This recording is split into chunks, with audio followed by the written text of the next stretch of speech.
Zak Khogyani has wanted to be a pilot since he was a boy. His grandfather was one of the first pilots in Afghanistan. And growing up, Zak loved watching airplanes. But Zak and his family had to flee Afghanistan in the 70s. His father was a politician and a target of the Soviets during their invasion. His family faced many obstacles in trying to leave the country. They allowed us to get on the flight and we flew to Tehran. And when we got to Tehran, my father met us there. And that's the first time my brother and I found out that we'd never be able to go back. Zak and his family eventually made their way to the US, where he fulfilled his dream of becoming a pilot. He's flown for 27 years, most of those years with United. Reuniting families, reuniting couples, bringing meetings together. I mean, it truly makes the world a much smaller place. He recently got to be a part of life-changing flights when Afghanistan fell to the Taliban. We all watched the news as the situation in Afghanistan was unraveling, and I had heard that, the Department of Defense might trigger the craft flying. I knew I had to do something. I was in a very unique position where I thought maybe I could make a difference, whether big or small, and I couldn't simply just sit on the couch and watch it happen without doing something to help the situation.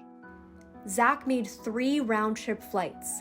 Some of them he spent in the cabin, translating for families who were fleeing their home, just like he had decades before. For many, many of them, this was their first time on a passenger aircraft, so there was a lot of unfamiliarity, there was a language barrier, not to mention the emotional aspects that they were experiencing. He ended up helping more than 1,000 Afghan refugees on their journey to the US. Many individuals came up to me, first of all, they were, maybe amused that, somebody in a pilot uniform spoke their language and was from Afghanistan. But a lot of them approached me throughout the flight. And, the overwhelming thing that they conveyed was that, one, that they were very proud of me, which was very humbling.